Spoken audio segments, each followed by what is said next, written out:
जय जय रघुवीर समर्थ. शुका सारिखे पूर्ण वैराग्य जाचे, वसिष्ठा परिज्ञान योगेश्वराचे. कवी वाल्मिका सारिखा मान्य ऐसा, नमस्कार माझा सद्गुरु रामदासा. श्रीराम मला वाटते अंतरी त्वा वसावे, तुझ्या दासबोधासी त्वा बोध व्हावे. अपत्या परिपाववी प्रेमग्रासा, महाराज या सद्गुरु रामदासा. जय जय रघुवीर समर्थ. श्रीकृष्ण गोविंद हरे मुरारे, हे नाथ नारायण वासुदेव. प्रद्युम्न दामोदर विश्वनाथ, मुकुंद विष्णोर्भगवन् नमस्ते.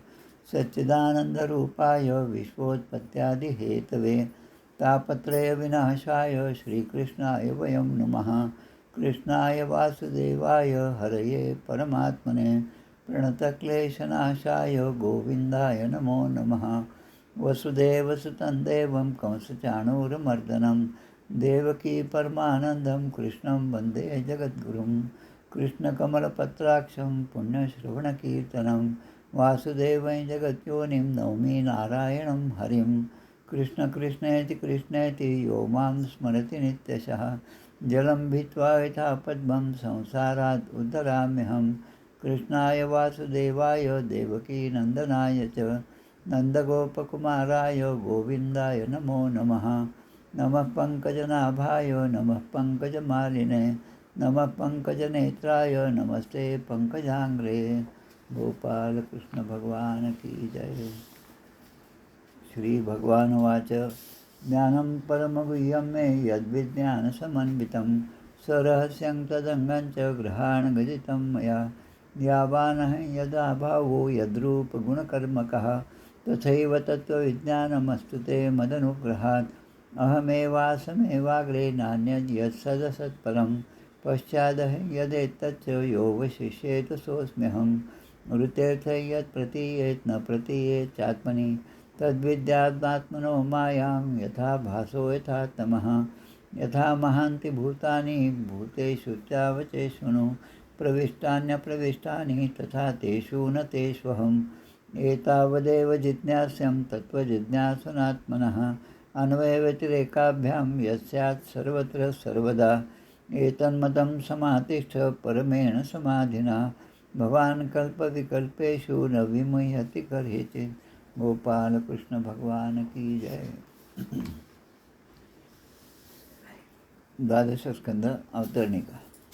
द्वादश स्कंद प्रथमोध्यायात कलीचे राजवंश वर्णित, कलिधर्म द्वितीयात, नाम महात्म्य तृतीय, चार प्रलय चतुर्थात, अंतिम शुकबोध पंचमात, सद्गती परीक्षितीचे षष्ठात, सर्पयज्ञ जन्मेजयाचा, अर्थवादी वेदशास्त्र पुराण लक्षण, सप्तमात निवेदन, मार्कंडेय तप वर वर्णन, अष्टमात बोलिले. मार्कंडेयाशी माया दर्शन, नवमात केले कथन, दशमात शंकर वरदान मार्कंडेयाशी. आयुध रहस्य भगवदांग निवेदिले यथा सांग, सूर्यगण वर्णन समग्र एकादशात वर्णिले. सूची श्रीमद्भागवताची द्वादशात रचना तयाची, पुराण श्लोकसंख्या महात्म्याची त्रयोदशात विवरणे. गोपाल कृष्ण भगवान की जय. जय जय रघुवीर समर्थ. श्रीराम जय राम जय जय राम. आज अश्विन शुद्ध पंचमी, ललिता पंचमीचा दिवस, शके 1947. बाबाजी मठातला उत्सव आजपासून सुरू झाला. बाबाजी महाराजांच्या हृदयकमळाचं पूजन आज त्या ठिकाणी, त्याला अभिषेक वगैरे होतो सकाळी जवळपास 7:30 ते 11:30पर्यंत. नंतर मग ते पेटीमध्ये बंद करून मठामध्ये ठेवण्याचं होतं. आणि आज संध्याकाळी मठपती जे आहेत आमचे प्रशांत महाराज यांचं कीर्तन असतं.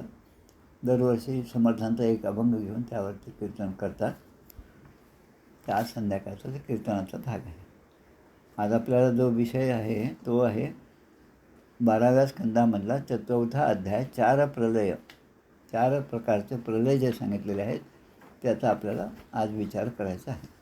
कालचा जो आपला अध्याय होता त्याचंसुद्धा आपण वर्णन पाहिलं, त्याचे प्रकार पाहिले. धर्माचे 4 पाय, अधर्माचे 4 पाय आणि एक एक पाय कसा अधू होत जातो. 100% सत्य असेल तर ते 75%, मग 50%, मग 25% आणि मग कलियुगाची सुरुवात. कालच्या अध्यायामध्ये कलीच्या दोषांपासून वाचण्याचा उपाय काय असा जेव्हा प्रश्न विचारला तेव्हा त्याचं उत्तर या ठिकाणी दिलं, ते नामसंकीर्तन. अनेक ठिकाणी अनेक मठांमधनं नामसंकीर्तन, जे नामाचा जप जो आहे तो सुरू असतो. आपल्या ग्वाल्हेर येथील जो मठ आहे दत्तात्रय स्वामींच्या परंपरेतला, म्हणजे कल्याण स्वामींचे बंधू, तिथेसुद्धा जे वासुदेव महाराज होऊन गेले त्यांच्या 125व्या जयंतीनिमित्त त्या ठिकाणी जप सुरू आहे. अनेक मठांनीसुद्धा आत्तापर्यंत अशा प्रकारचे जप केले. सगळ्यात मोठा जप जो झाला माझ्या माहितीप्रमाणे तो आमच्या अंबड येथील अच्युताश्रम स्वामींचा. संकल्प 13 कोटीचा होता. मग असं वाटलं 35 कोटी होतील, मग 52 कोटी होतील आणि प्रत्यक्षामध्ये 68 कोटी जप त्या ठिकाणी झाला. अर्थात या जपामध्ये सगळ्यांचा सहभाग होता. म्हणजे कलियुगामध्ये नामस्मरणाचं जे महत्त्व आहे ते त्यामध्ये सांगण्यात. कालच एक श्लोक ऐकला, आता श्लोक आज लगेच तुम्हाला सांगतो. म्हणजे एक पद काय दुसऱ्याला सांगितलं की आपल्या मनामध्ये ते नक्की होतं. कालचा श्लोक खूप छान होता या नामस्मरणाबद्दल. डॉक्टर श्यामसुंदर पाराशर यांच्या भागवतामध्ये तो श्लोक आला होता. मग संस्कृत श्लोक आहे तो, भागवतातला नाही. मथुरा विपरीतंच मध्याक्षरवर्जितः येन मुखे युगलम नास्ति तन्मुखे मध्याक्षरम. अर्थ खूप सोपा आहे. मथुरा विपरीतंच, मथुरा शब्द उलटा करायचा म्हणजे काय होईल, रा थू म. मथुरा विपरीतंच मध्याक्षर वर्जिता, रा थू म. मधलं अक्षर जे आहे ते थू, ते जर सोडून दिलं, ते जर आपण गाळलं, वर्जित केलं तर काय येतं, तर फक्त राम. आणि राममुखे म्हणा, राममुखे म्हणा, हरिमुखे म्हणा, हरिमुखे म्हणा. म्हणजे जे नामस्मरणाचं महत्त्व आहे ते त्या ठिकाणी सांगितलं. बहुत पाहिले खरे परंतु दोन्ही अक्षरे, चुकेल यम यातना श्रीराम राम हे म्हणा. तर मथुराच्या उलट केलं की रा थू म, मधलं अक्षर सोडून दिलं की राम. आणि पुढच्या चरणामध्ये या श्लोकात म्हणलेलं आहे, येन मुखे युगलम नास्ती, ज्याच्या मुखामध्ये रामनामाचा जप नाही.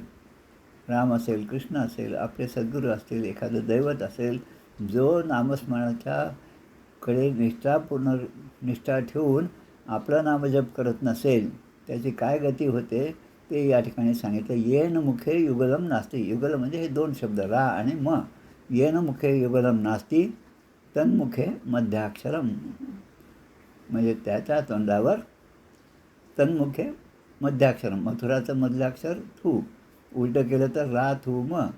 आणि मध्याक्षरम वर्जिता, ते सोडून दिलं तर राम आहे.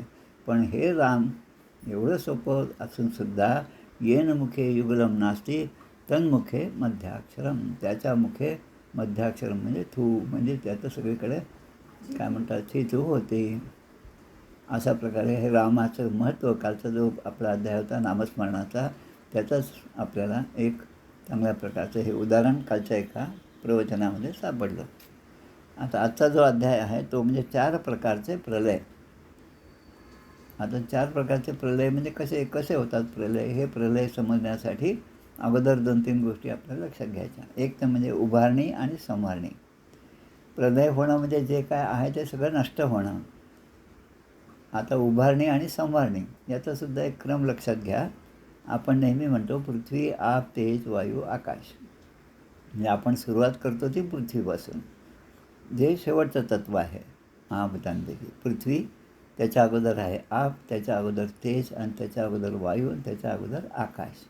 म्हणजे मुळामध्ये उभारणी जी झाली ते आकाशापासून वायू निर्माण झाला, वायूपासून तेज निर्माण झाले, तेजापासून आप निर्माण झाले, आणि आपापासून पृथ्वी निर्माण झाली. आता हे निर्मितीचं जे आहे त्याला उभारणी म्हणून. आणि आता संवारणीमध्ये उलट्या क्रमाने आधी पृथ्वी होती, म्हणजे आता जी आहे ती पृथ्वी, ती पाण्यामध्ये विरघळून जाते. म्हणजे ते फक्त सगळीकडे आप म्हणजे जलच राहतं. त्यामध्ये तेज निर्माण होतं आणि त्या तेजाने ते तेज जे आहे ते काही काळानंतर ते वायूच्या प्रतापाने ते तेजसुद्धा लोपून जातं. आणि वायू जो आहे तो आकाशामध्ये लीन होतो. मग शेवटचा राहिला आकाश. आणि त्याच्यावर जे आहे ते म्हणजे 3 गोष्टी त्यामध्ये आहेत: महत्त्व, अहंकार आणि पंचतन्मात्रा. हे लक्षात घेऊ. आता अजून एक गोष्ट लक्षात घ्या. या अध्यायासाठी आपल्याला हा अध्याय समजण्यासाठी ग्रंथराज दासबोधाचा पुन्हा आपल्याला आधार घ्यावा लागतो. दशक 10 समास 5. आपल्या दशक 10मध्ये 5वा समास जो आहे तो पंचप्रलय निरूपण नावाचा समास आहे. हा श्रीमद भागवताचा जो अध्याय आहे त्याचं जे मथळा आहे तो आहे 4 प्रकारचे प्रलय. आणि समर्थ जे सांगतात ते पंचप्रलय निरूपण. हा सुद्धा समास या अध्यायाच्या बरोबर वाचावा, म्हणजे मग आपल्याला सहजपणे गोष्टी समजतील.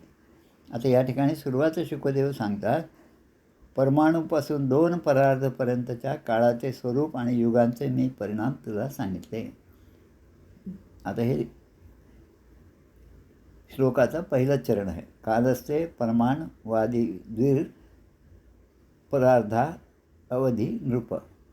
मी हे तुला अगोदर सांगितले. आता अगोदर म्हणजे केव्हा सांगितले, अभ्यास करायचं म्हणजे ते सगळं अगोदर केव्हा आला हा शब्द ते लक्षात घ्या. स्कंद 5मध्ये अध्याय 22 आणि 23 आणि थोडासा 24मध्ये सुद्धा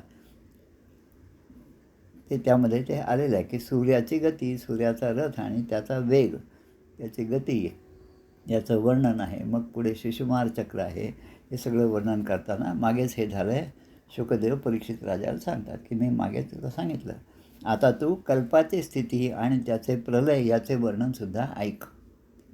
आता कल्प म्हणजे काय हे सुद्धा आधी समजून घेऊ.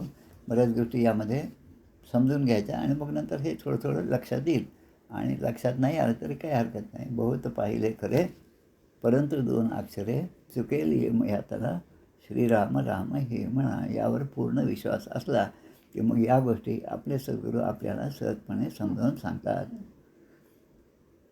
आता हिंदू कालगणना जी आहे, हिंदू कालगणना त्यामध्ये सूक्ष्मातलं सूक्ष्म जे आहे, काय म्हणतो आपण, एकक म्हणजे युनिट, तिथून सुरुवात करून विराटापर्यंत ते सगळ्या पायऱ्या त्या ठिकाणी सांगितलेल्या आहे हिंदू कालगणनेनुसार. आपण आता ब्रिटिश पद्धती वापरतो, सेकंद, तास आणि मग 1 घंटा, मग 24 तास, 1 दिवस, 1 महिना आणि वर्ष वगैरे असे. पण आपल्या कालगणनेप्रमाणे खूप मोठे ते विस्तार आहे. आजच्या आपल्या समर्थांच्या सेवेत ग्रुपमध्ये 2-3 मी याचे टेबल दिलेले आहेत, ते सुद्धा आपण पाहावेत. कारण ते सगळं सांगणं फार अवघड आहे आणि ते होऊ शकत नाही. आता इथे शब्द काय सुरुवात झाला, परमाणूपासून 2 परार्धापर्यंत. आता परमाणू म्हणजे काय, अणू म्हणजे काय. अणू म्हणजे सगळ्यात लहान भाग, सूक्ष्मातला सूक्ष्म म्हणजे अणू. 2 परमाणू म्हणजे 1 अणू. 3 अणू म्हणजे 1 रसरेणू. 3 रसरेणू म्हणजे 1 त्रुटी. असं करता करता 2 नाडिका किंवा 30 कला म्हणजे 1 मुहूर्त. मुहूर्त आपल्याला माहीत असतो, कुठल्याही कामाचा मुहूर्त असतो. 30 मुहूर्त म्हणजे 1 दिवस रात्र, 7 दिवसाचा सप्ताह, तसंच पक्ष, महिना, ऋतू, अयन, वर्ष आणि संवत्सर, हे आपण सगळे जाणतो. आता यानंतर जे 4 युग आहेत, कलियुग, त्रेतायुग, द्वापर आणि सत्ययुग. आता याचं किती वर्ष आहे ते सुद्धा थोडक्यामध्ये सांगतो. आणि याचं 4ही युग जेव्हा पूर्ण होतात तेव्हा त्याला एक चतुर्युगी म्हणतात. म्हणजे 43,20,000 वर्ष म्हणजे एक चतुर्युगी. अशी चतुर्युगी जे आहे, जेव्हा 71 चतुर्युगी होऊन जातात तेव्हा 1 मन्वंतर होते. म्हणजे एका मनुचं राज्य 71 चतुर्युगीपर्यंत. 1 चतुर्युगी म्हणजे 43,20,000 वर्ष. आता हे पूर्ण सांगत बसलं तर काही घाबरायचं काम नाही, कारण त्याचं आपण फक्त माहितीच ठेवतो आहे आणि तिथपर्यंत आपण काही पोचणार नाही. 100 वर्ष कलियुगातलं आपलं आयुष्य आहे. त्यामुळे पुढचा जास्त आपण विचार करू नये. फक्त विचार हाच करावा, या प्रलयाच्या वेळेस 2 प्रकार पिंडाचे आणि 2 प्रलय ब्रह्मांडाचे, असे 4 प्रलय सांगितलेले आहेत. आणि समर्थांनी 5वा प्रलय जो सांगितला तो विवेक प्रलय सांगितला. आता जेव्हा हा प्रलय होईल, 4था म्हणजे ब्रह्मांडाचा प्रलय होईल, त्यावेळेस हे सगळं जे काय आहे ते सगळं नष्ट होणार आहे. आत्तापर्यंत कित्येकदा नष्ट झालं आणि कित्येकदा पुन्हा सगळं सर्ग. भागवताच्या 10 विषयामध्ये पहिला जो आहे म्हणजे 3ऱ्या स्कंदाचा विषय म्हणजे सर्ग. सर्ग म्हणजे निर्मिती आणि त्यापासून शब्द आला सर्जन, सृजन, सर्जन आणि मग MS सर्जरी वगैरे असे विषय आले. सर्जरी म्हणजे निर्माण करणे, ते सगळं त्यामध्ये आलं. आता हे सगळं करत असताना 14 मनू एका ब्रह्मदेवाच्या एका दिवसामध्ये होतात. आता ब्रह्मदेवाचा 1 दिवस, मग त्याचा 1 महिना, ब्रह्मदेवाचे पूर्ण 1 वर्ष, 360 दिवस असे जर विचार केला तर मग पदम एकम महेश्वरम आणि असं सगळं कोष्टक आहे ते आपल्या दासबोधात दिलेलंच आहे. त्यामध्ये आता जे मनू आहेत या काळामध्ये ते 7वे मनू म्हणजे वैवस्वत मनू आहेत. आता वैवस्वत मुनीच्या नंतर 8वे जे आहे तेव्हापासून सावर्णी हा शब्द सगळीकडे कॉमन आहे. सावर्णी, दक्ष सावर्णी, सत्य सावर्णी, ब्रह्म सावर्णी, धर्म, रुद्र, देव सावर्णी असे 14 मनू हे ब्रह्मदेवाच्या एका दिवसामध्ये होतात. असे मत ब्रह्मदेवाचे 100 वर्ष झाले तेव्हा त्याला कल्प असं म्हणतात. कल्प म्हणजे सगळं जेव्हा नष्ट होईल आणि मग तो 1 दिवस आणि तेवढी त्याची रात्र आणि दिवस आणि रात्रीच्या वेळेस ब्रह्मदेवसुद्धा त्या अनंतामध्ये विलीन होऊन जातात आणि जेवढा दिवसाचं जे कोष्टक आहे तेवढीच वर्ष पुन्हा रात्र आहे आणि मग त्यानंतर सगळी निर्मिती होत असते. आता हे फक्त लक्षात घेऊया आपण आणि आपल्या अध्यायाकडे आता आपण पाहू काय म्हणतात तिथे. की युगाचे परिमाण मी तुला सांगितले, आता कल्पाची स्थिती आणि त्यांचे प्रलय यांचे वर्णन तू ऐक. आतासुद्धा आपण पाहतो गेल्या अनेक दिवसांपासून पावसाचा हाहाकार सगळीकडे सुरू आहे आणि असं वाटतं की काय प्रलय होतो का काय. तशी परिस्थिती अनेक ठिकाणी आहे. मराठवाड्यामध्ये आहे, आपल्या विदर्भात आहे, मध्य प्रदेश, तिकडे उत्तराखंडामध्ये तर जास्त आहे, पंजाबमध्ये सुद्धा जास्त आहे. आता हे सगळं 1000 चतुर्युगे म्हणजे आता हे सगळं जे वर्णन सांगतात त्यामध्ये म्हणतात चतुर्युग सहस्रंच ब्रह्मणो दिनम उच्यते. 1000 चतुर्युगे जेव्हा होतात तेव्हा ब्रह्मदेवाचा 1 दिवस होतो आणि त्या दिवसाला कल्प असे म्हणतात आणि एका कल्पामध्ये 14 मनू होतात. आता जे आहे ते 7वे मनू वैवस्वत मनू आहेत आणि कल्पाच्या शेवटी तितकाच काळपर्यंत प्रलय राहतो. म्हणजे प्रलयसुद्धा इतका म्हणजे कितीतरी ते कोटीमध्ये सगळ्या गोष्टी आहेत, कोटी का अरब खरबमध्ये आहेत, तेवढीच ब्रह्मदेवाची रात्र. एषः नैमित्तिकं प्रोक्तं प्रलयो यत्र विश्वसृक् शेते अनंतासनो विश्वम आत्मसात्कृत्य चात्मभू. आणि असा जेव्हा प्रलय होतो नैमित्तिक प्रलय आणि त्यावेळेस ब्रह्मदेव आणि शेषशाही भगवान हे शयन करतात. ब्रह्मदेव जे सृष्टीचे निर्माते आहेत तेच जे शयन करतात त्यामुळे उत्पत्तीचा काही प्रश्नच नाही आणि जो शेषशाही आहे भगवान आहे ते सुद्धा शयन करतात.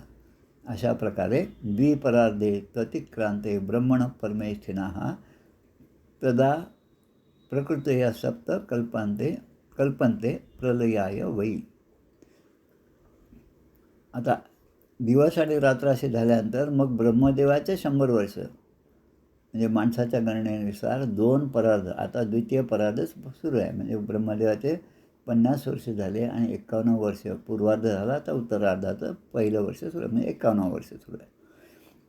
आता हे सगळं होत असताना काय होतं, महत्त्व, अहंकार आणि पंचतन्मात्रा यासुद्धा मूळ प्रकृतीत विलीन होतात. आता मुळामध्ये काय आहे, प्रकृती आणि पुरुष. आपल्या दासबोधामध्ये 17वा जो दशक आहे तो प्रकृती पुरुष विवेकाचंच आहे. प्रकृती आणि पुरुष. मूळ पुरुष म्हणजे महानारायण म्हणजे महाविष्णू, त्यापासून प्रकृती म्हणजे माया तिथून ती निर्माण झाली, त्यापासून आपण महत्त्व आहे, मग मूळ माया आहे, गुणमाया आहे, अष्टदा प्रकृती आहे, 3 गुण आहेत, पंचतन्मात्रा आहेत, शब्द स्पर्श रूप रस गंध आणि असं करून हे सगळं जग निर्माण झालं. आता रात्रीनंतर दिवस आणि दिवसानंतर रात्री असं होतं. आता ब्रह्मदेवाचे 100 वर्ष झाल्यानंतर हे बाकीचे जे आहेत महत्त्व, अहंकार आणि पंचतन्मात्रा यासुद्धा प्रकृतीमध्ये विलीन होतात. आता मूळ प्रकृती जी आहे तीच तर परब्रह्मापासून वेगळी झाली, म्हणजे ती माया की जिथे काहीच नव्हतं त्या ठिकाणी फक्त त्याचा उच्चार झाला, मी एकटाच आहे, मग दुसरं असला पाहिजे, तिथे प्रकृती निर्माण झाली. पर्जन्य शतवर्षांनी, आता असा जेव्हा प्रलय होईल नैमित्तिक प्रलय तेव्हा पर्जन्य शतवर्षांनी 100 वर्षापर्यंत पाऊसच पडत राहील. आताच तर आपण पावसाला कंटाळलो या 2-4 महिन्यामध्ये, तर 100 वर्ष पाऊसच पडेल, पाऊस थांबणार नाही. भूमौ राजन न वर्षती. तर इतका पाऊस झाल्यानंतर अन्न जे आहे तर अन्नाचा अभाव होईल, कारण अन्न ते वाढणारच नाही. किती पीक आलं तरी आजही तीच परिस्थिती आहे. अनेक शेतकऱ्यांचे हाल झालेले आहेत. जी आहेत ते पिकं आहेत, काही कणसं लागलेत, काही चांगले पिकं वर आलेले आहेत, ते सुद्धा पाण्यामध्ये सडून चाललेले आहेत. मग अशा वेळेस जर अन्न मिळालं नाही तर प्रजा भुकेने व्याकुळ होईल. तदा निरन्ये ह्यन्योन्यम भक्ष्यमाणाः क्षुधार्तितः. आणि एकमेकांना खाऊ घाल, म्हणजे एकमेकांच आता खाऊ अशी परिस्थिती निर्माण होती. मागे एक चांगला सिनेमा आला होता 70 डेज म्हणून.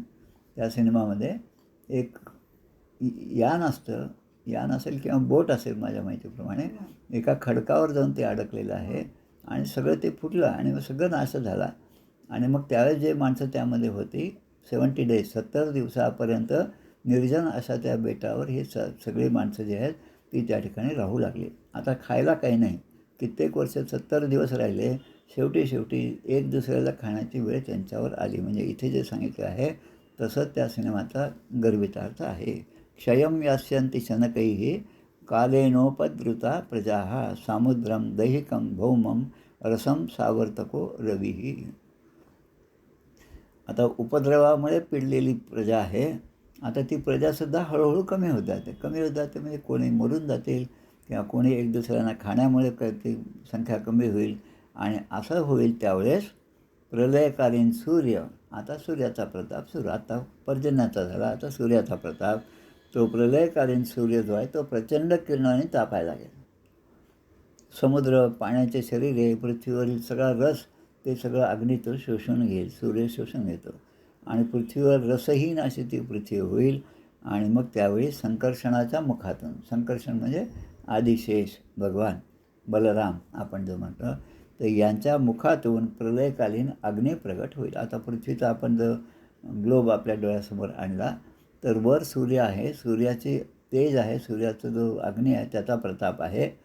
आणि खाली पाताळामध्ये जे सप्तलोक आहेत आणि ज्या ठिकाणी या शेषाचा निवास आहे तो सुद्धा आग ओकत आहे. म्हणजे एखादा काय म्हणतो आपण, शेणाची गौरी असते, ती जेव्हा आपण अग्नीमध्ये टाकली ती गौरी कशी लाल लाल दिसते, तिचा मूळ आकार जसा असेल तसाच दिसतो, पण ती चारही बाजूने जेव्हा तापलेली असते तेव्हा ती लाल दिसते.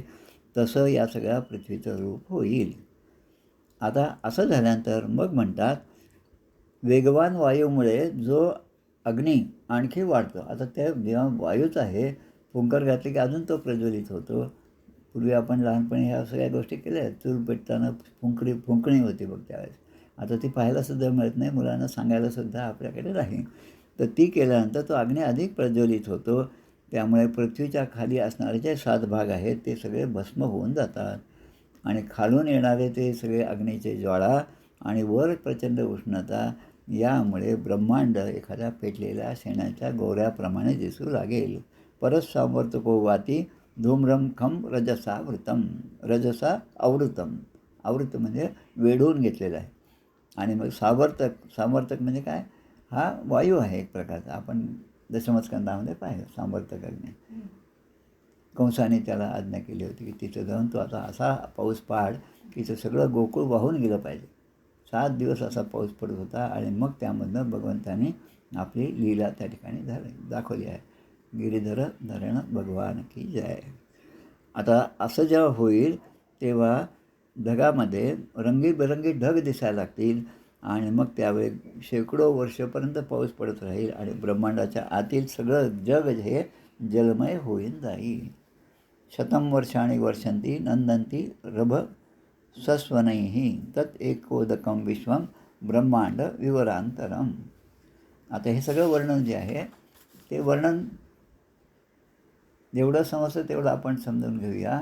नंतर आता पाणी जे आहे, आता आपण जो उभारणी आणि समारणीचा भाग पाहिला, पृथ्वी आप तेज वायू आणि आकाश.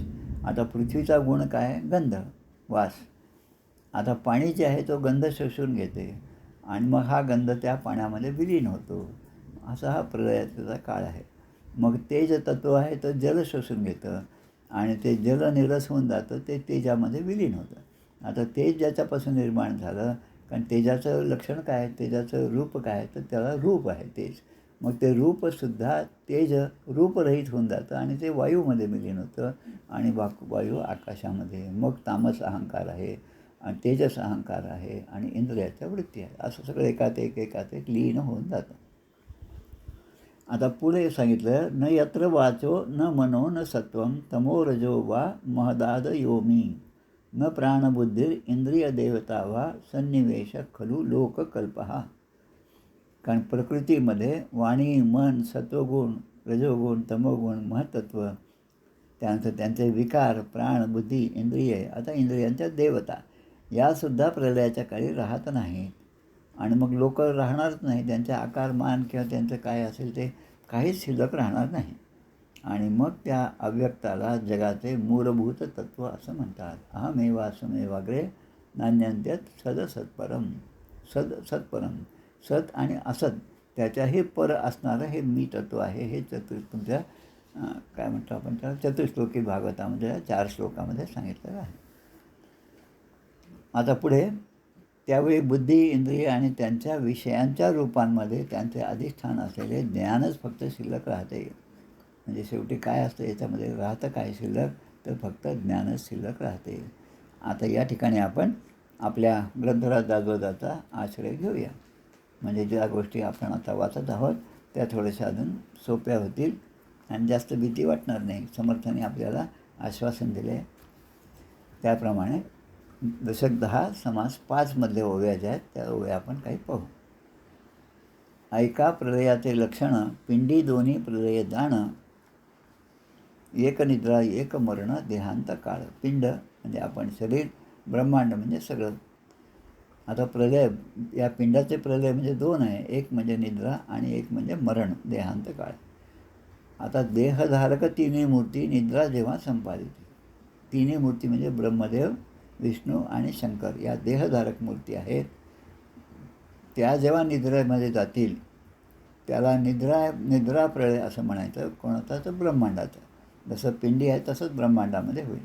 आणि मग त्यास काय होईल, समर्थ सांगतात, तिन्ही मूर्तीस होईल अंत, ब्रह्मांडास मांडेल कल्पांत, तेव्हा जाणावा नेमस्त ब्रह्मप्रलय झाला. असे ते 4ही प्रलय या ठिकाणी सांगितले आहेत.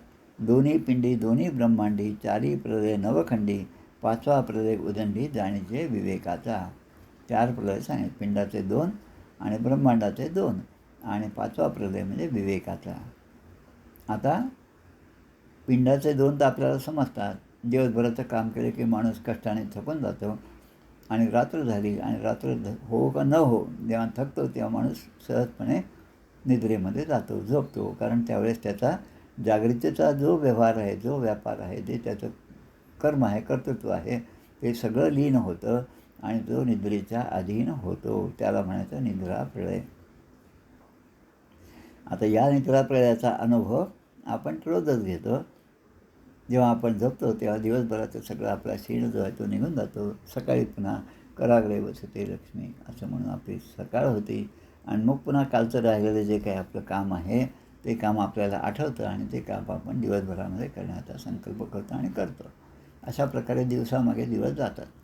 आता हे सगळं होत असताना अहंकार जो शब्द या ठिकाणी आला, तो अहंकार म्हणजे मी केलं, माझ्यामुळे झालं, हे जे अहंकाराचं स्वरूप आहे.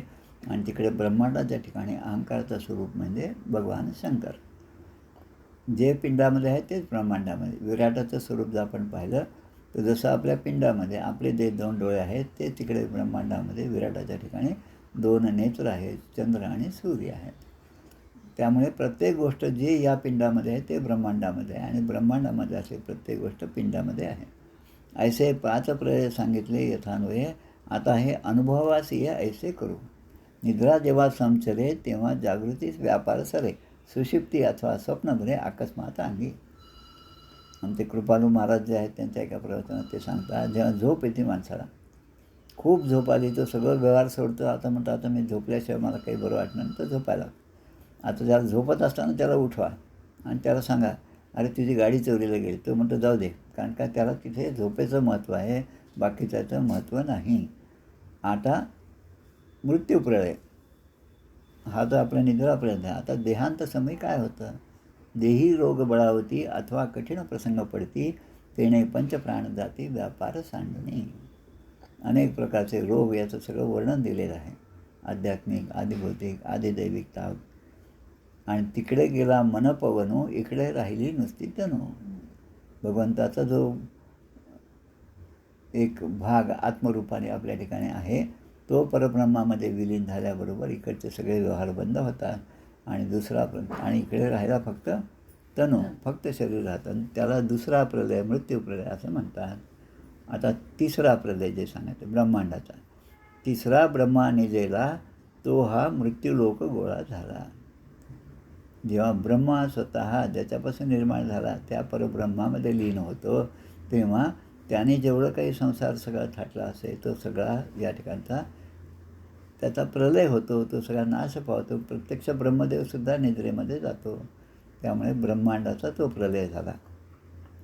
आणि असा तो त्या ठिकाणी एक कितीतरी वर्ष, म्हणजे सत्ययुगाचं जेवढं प्रमाण आहे तेवढी वर्ष ब्रह्मा जो आहे तो परब्रह्मामध्ये लीन होऊन राहतो. आणि मग पुन्हा मागुती सृष्टी रची, विसंचिले जीव मागुते संची, आणि सीमा होता आयुष्याची ब्रह्मप्रलय मांडे. आता इथे जे आपण आत्ताच वाचलं की शतवर्षे वृष्टी होणार आहे, 100 वर्ष. शतवर्ष आणि वर्षांती नंदंती रस रभ सस्वनैही. तसं आता इथे दिलं आहे, शतवर्षे मेघजाती तेणे प्राणी मृत्यू पावती, असंभाव्य तर्के क्षिती मर्यादे वेगळी. मोठमोठे डोंगर जे आहेत ते सुद्धा ढासळतात. आपण कितीतरी व्हिडिओ आजकाल पाहतो या मोबाईलमुळे, सगळ्या गोष्टींमुळे.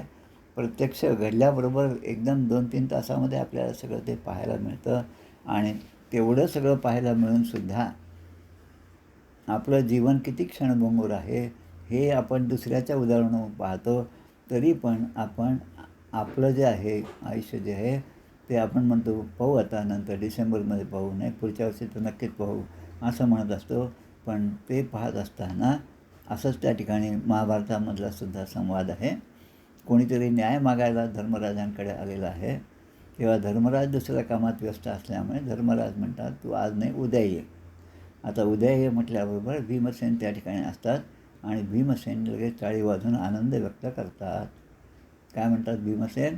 धर्मराजाला मोठ्या भावालाच म्हणतात, आता तुम्ही उद्या त्याला न्याय देणार आहे म्हणजे उद्यापर्यंत तुम्ही राहणार आहे ह्याची तुम्हाला गॅरंटी आहे का? म्हणजे असं जर जे भगवंताच्या सान्निध्यात, जे भगवंताच्या सत्संगात अखंड होते, आयुष्यभर होते, त्या पांडवांच्या बाबतीतसुद्धा असं जर होत असेल तर आपल्या बाबतीत का नाही होणार हे लक्षात घेतलं पाहिजे. आणि म्हणून पुढे या ठिकाणी सांगतात जे आता सगळे लोक आहेत, अमरावती, सत्यलोक, वैकुंठ, कैलासादिक. आता अमरावती म्हणजे कोण? इंद्राची नगरी अमरावती. सत्यलोक म्हणजे ब्रह्मलोक, ब्रह्माचा आहे. त्यापुढे येतात वैकुंठ म्हणजे विष्णूचा. कैलासादिक म्हणजे शंकराचं. याही वेगळे नाना लोक भस्मून जाती. म्हणजे आता हे लोक म्हणजे आपण म्हणतो की त्यांना त्या ठिकाणी निवास मिळाला, आपले पितर त्यापर्यंत गेले. आता ते जर प्रलयाच्या वेळेस सगळं भस्म होऊन जातात तर भस्म झाली या धरित्री पर्जन्य पडे शुंडाधारी. सगळं ते भस्म झालं, काहीच उरलं नाही तर मात्र हत्तीच्या सोंडे एवढा मोठमोठ्या जलधाराचा वर्षाव होईल.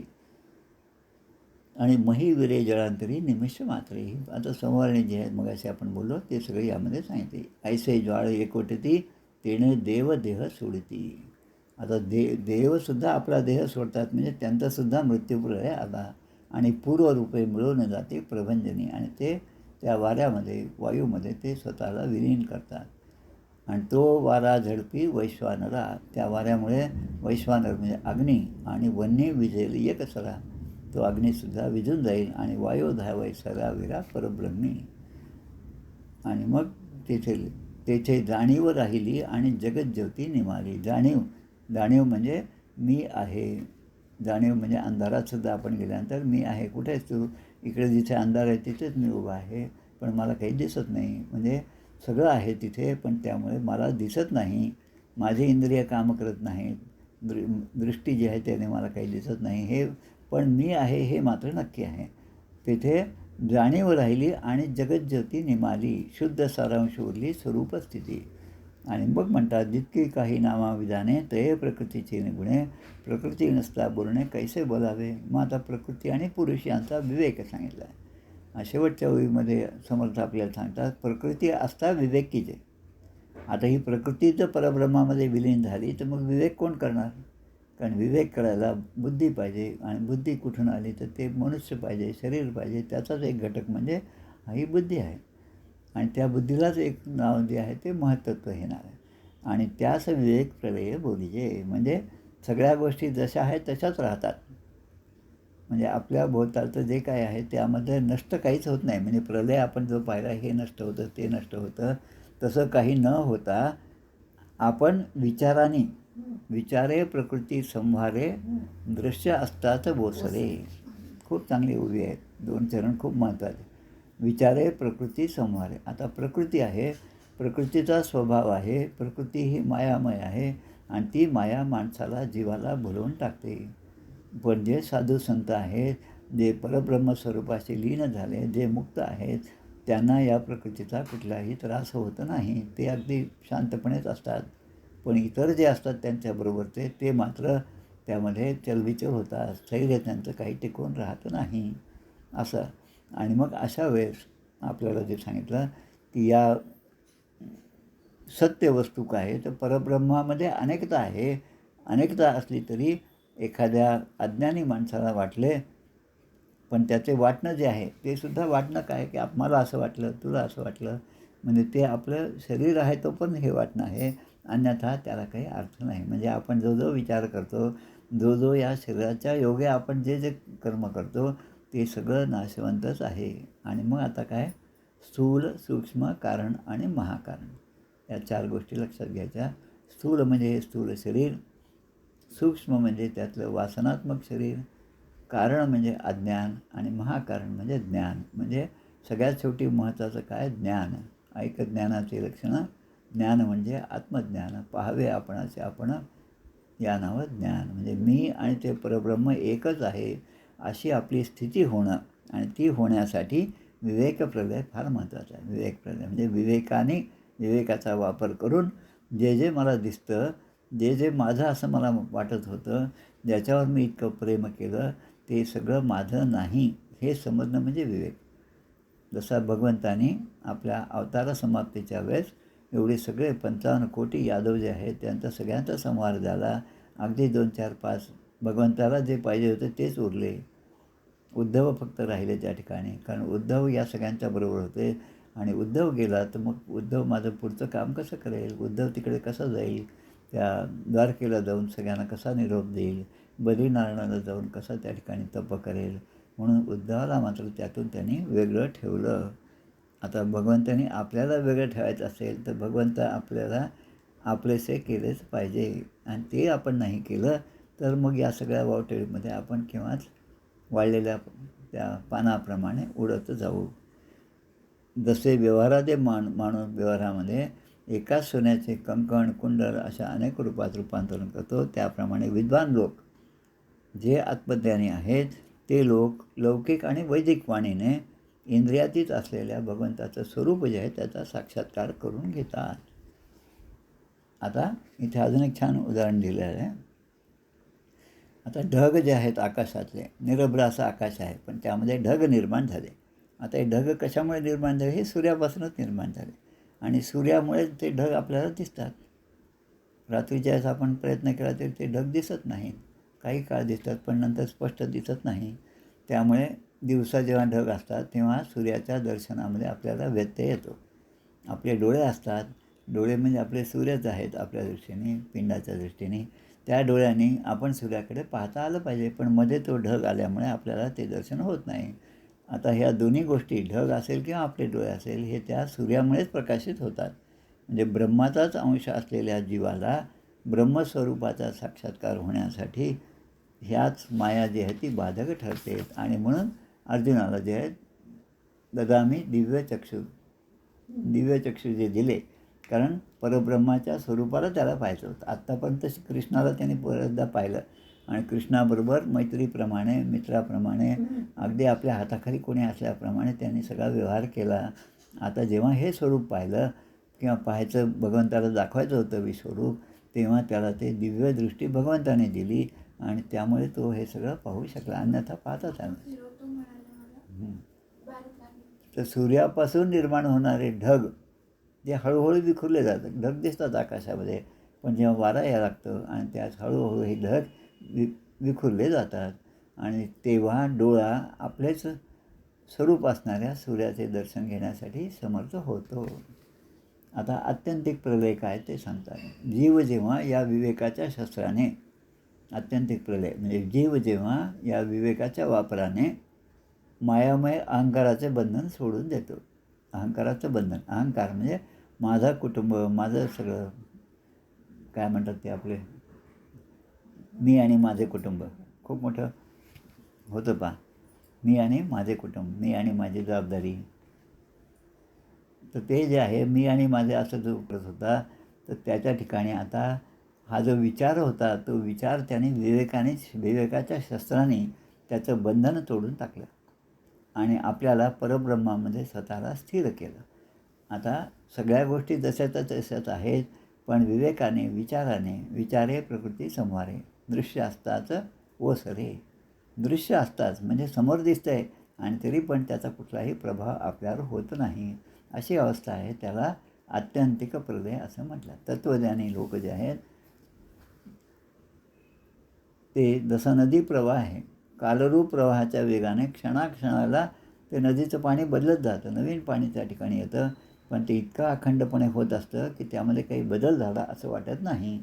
तसंच या ठिकाणी ऊर्ध्वमूलमध्ये शाखम अश्वत्थम प्राहुरभ्यम, त्या अश्वत्थ वृक्षाला जुने पानं केव्हा पडले, नवीन पानं केव्हा आले, हे जसं आपल्या लक्षात येत नाही, तसं हे सगळं रहाटगाडगं, हे सगळं पृथ्वीचं, हे सगळं ब्रह्मांडाचं असंच सुरू असतं.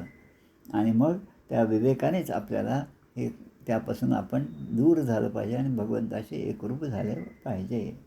संसार सिंधू मती दुस्तरम उत्ती तीर्षो. आता 2 गोष्टी या ठिकाणी सांगितल्या.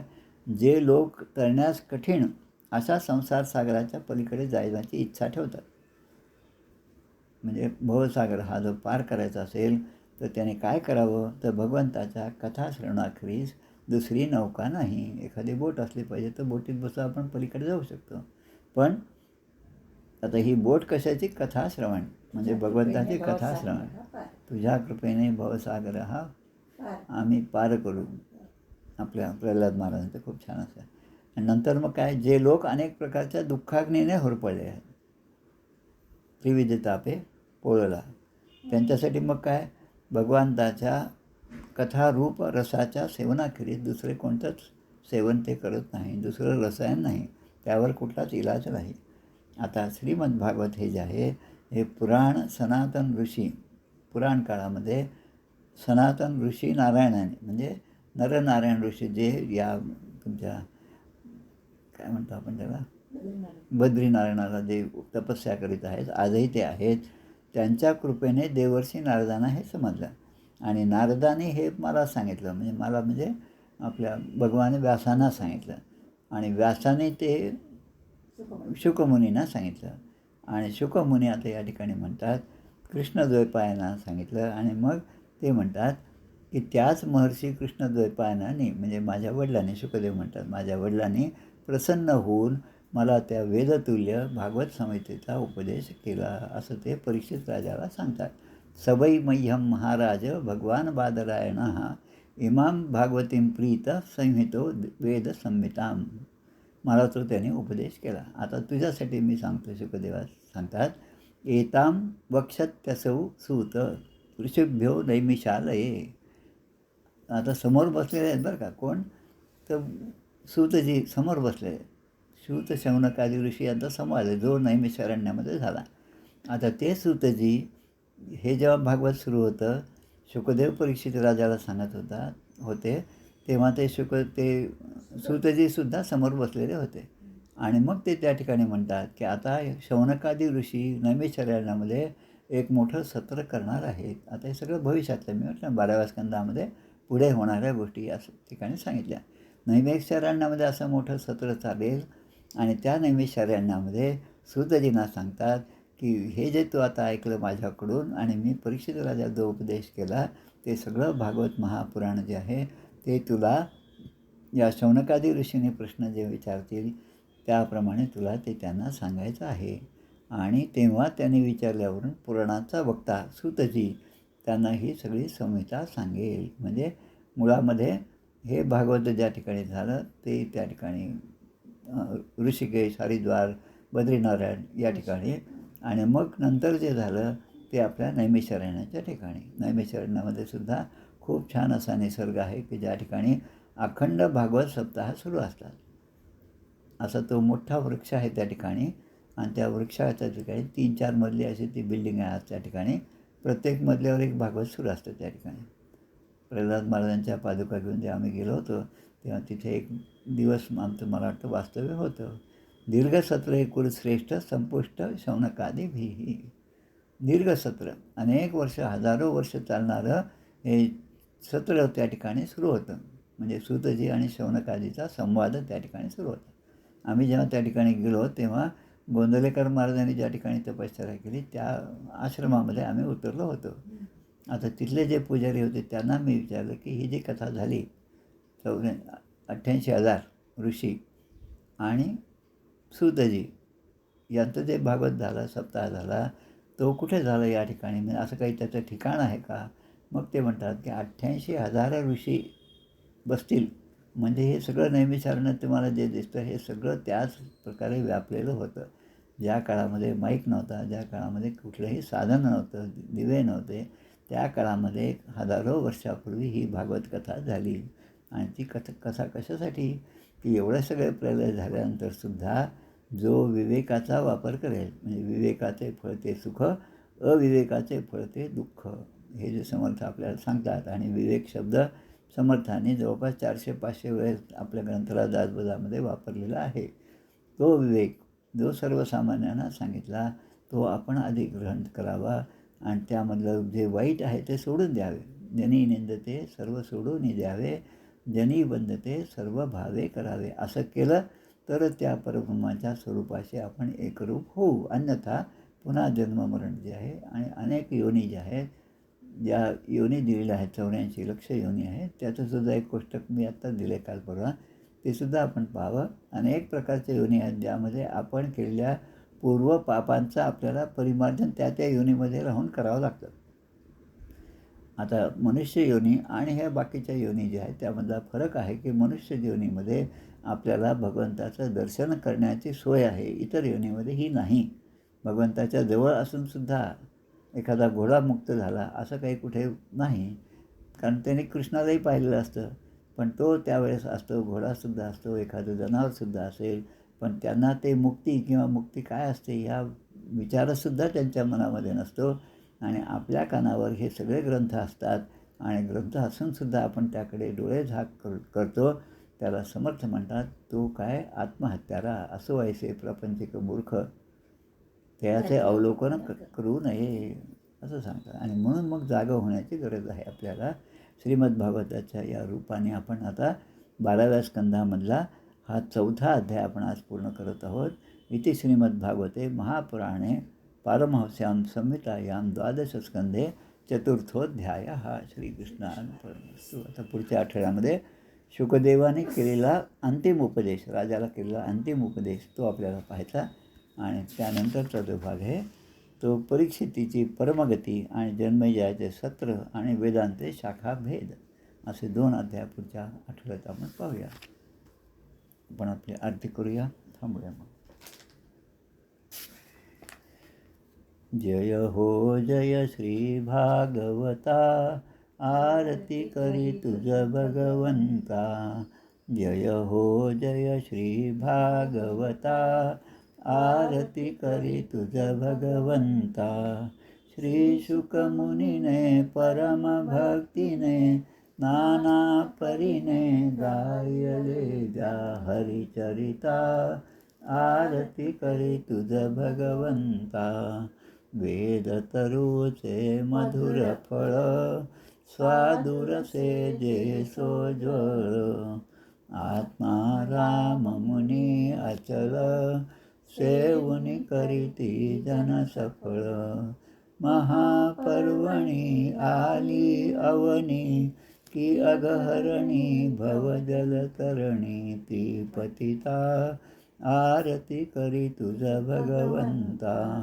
येथे व्यासाची वाणी सार्थक हरिगुण गावोनी. शास्त्र पुराणी मुकुटमणी परम प्रेमामृत जननी.